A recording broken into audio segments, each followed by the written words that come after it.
Delhi bomb ਧਮਾਕਿਆਂ ਤੇ ਹਰਿਆਣਾ ਦੀ ਅਲ-ਫਲਾਹ university ਦੇ ਵਿੱਚ ਆਤੰਕ ਦੇ ਡਾਕਟਰ ਮੋਡਿਊਲ ਮਾਮਲੇ ਦੇ ਵਿੱਚ ਸੁਰੱਖਿਆ ਏਜੰਸੀ ਦੀ ਜਾਂਚ ਜਾਰੀ ਹੈ। ਇਸੇ ਦੌਰਾਨ ਸੁਰੱਖਿਆ ਏਜੰਸੀਆਂ ਦੇ ਵੱਲੋਂ ਹਿਰਾਸਤ ਦੇ ਵਿੱਚ ਲਏ ਗਏ ਪਠਾਨਕੋਟ ਦੇ ਵਾਈਟ ਮੈਡੀਕਲ ਕਾਲਜ ਅਤੇ ਹਸਪਤਾਲ ਦੇ ਡਾਕਟਰ ਨੂੰ ਪੁੱਛਗਿੱਛ ਤੋਂ ਬਾਅਦ ਰਿਹਾ ਕਰ ਦਿੱਤਾ ਗਿਆ। ਪਠਾਨਕੋਟ ਪਹੁੰਚਣ ਤੇ ਡਾਕਟਰ ਰਾਏ ਸਹਿਮਦ ਭੱਟ ਨੇ ਪ੍ਰੈਸ ਕਾਨਫਰੰਸ ਦੇ ਦੌਰਾਨ ਕਿਹਾ ਕਿ ਉਹ ਅਲ-ਫਲਾਹ ਯੂਨੀਵਰਸਿਟੀ ਦੇ ਵਿੱਚ ਹੈੱਡ ਆਫ ਯੂਨਿਟ ਅਤੇ ਵਾਰਡਨ ਵੀ ਸੀ, ਜਿੱਥੇ ਉਹ 4 ਸਾਲ ਪਹਿਲਾਂ ਅਸਿਸਟੈਂਟ ਪ੍ਰੋਫੈਸਰ ਦੇ ਤੌਰ ਤੇ ਕੰਮ ਕਰਦਾ ਸੀ ਤੇ 2022 ਦੇ ਵਿੱਚ ਉਸਨੇ ਨੌਕਰੀ ਛੱਡ ਦਿੱਤੀ ਸੀ ਅਤੇ ਫਿਰ ਕੁਝ ਮਹੀਨੇ ਦਿੱਲੀ ਦੇ ਵਿੱਚ ਰਿਹਾ। ਉਹਨਾਂ ਨੇ ਦੱਸਿਆ ਕਿ ਜਿਨ੍ਹਾਂ ਲੋਕਾਂ ਤੇ ਇਲਜ਼ਾਮ ਲੱਗੇ ਨੇ ਉਹ ਉਸ ਦੇ ਨਾਲੋਂ ਕਾਫੀ ਜੂਨੀਅਰ ਸਨ ਅਤੇ ਦੂਜੇ ਡਿਪਾਰਟਮੈਂਟ ਦੇ ਨਾਲ ਸੰਬੰਧਿਤ ਸਨ।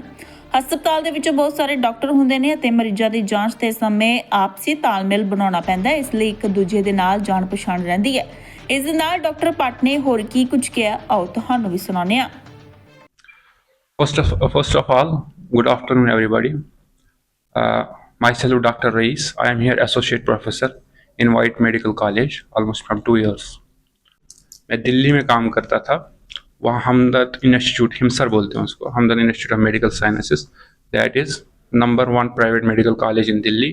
There also I was associate professor as well as head of the unit in that college. Head of the unit भी था और साथ में वार्डन भी था मैं वहाँ पे, ठीक है। लेकिन उससे पहले, वो कॉलेज ज्वाइन करने से पहले मैं अल-फलाह में था।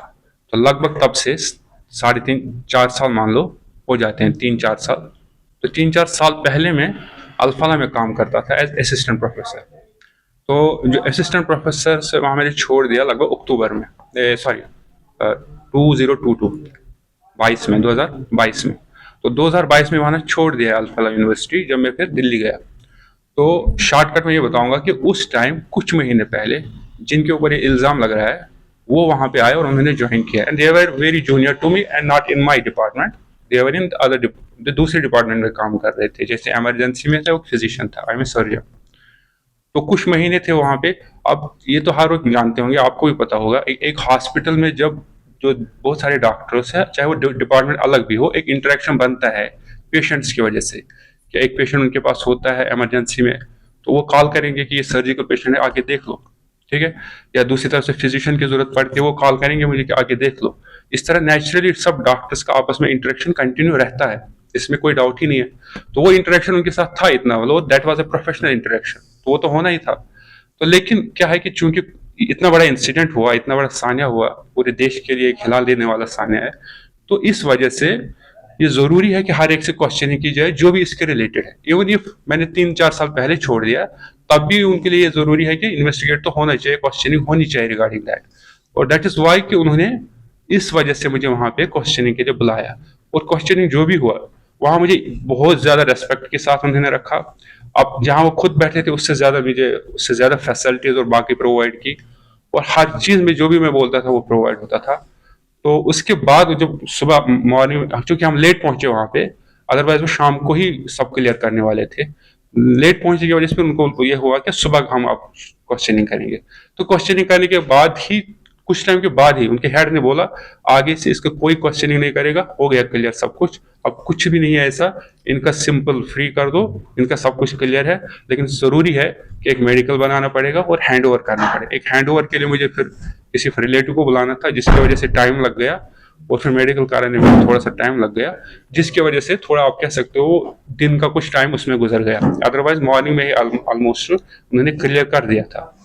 तो इतनी स्टोरी है, इसके अलावा कुछ नहीं। और उन्होंने क्लियर बताया कि अब हमारी तरफ से कुछ भी नहीं आया, हमने बिल्कुल क्लियर कर दिया आपको, आप जा सकते हो।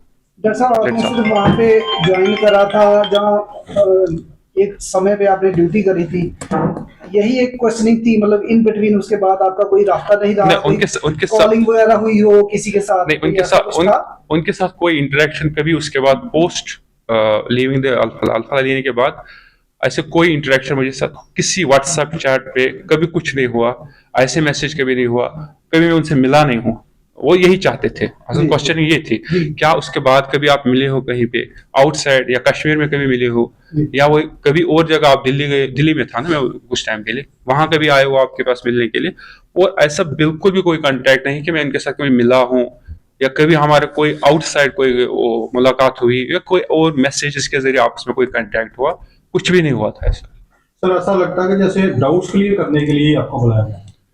देखो व्हाट दे आर सेइंग कि हम इस वक्त बहुत जो भी इसके रिलेटेड है ना, चाहे वो छोड़ दिया यूनिवर्सिटी, चाहे वो यूनिवर्सिटी में है, या इवन कश्मीर में जिसके साथ उसका थोड़ा भी, चाहे फोन ही क्यों ना किया हो कश्मीर में, आपको पता है मैंने सुना है कि 3,000 लोग कश्मीर से उठाए हैं। अब किसी किसी को फोन किया होगा, किसी ने उसको फोन किया, अब किसको पता है कि ये कौन बंदा है, क्या इसके इंटेंशन है, ये क्या करना चाहता है। हर को पता है डॉक्टर है, मेरे लिहाज से वो डॉक्टर था, इसके अलावा क्या पता था कि ये क्या है।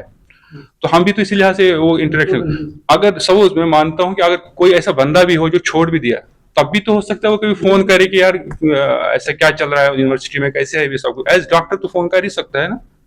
तो वो इसी तरह मैं बोल रहा हूँ कि 3,000 उठाए गए हैं, दैट मीन्स कि कोई ना कोई इंटरेक्शन, कोई फोन किया होगा, उनको उठाया।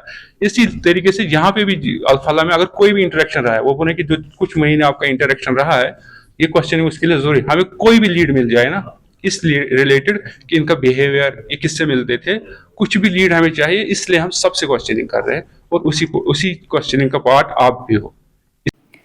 ਪਠਾਨਕੋਟ ਤੋਂ ਕਲਵਰ ਰੰਧਾਵਾ ਦੀ ਰਿਪੋर्ट।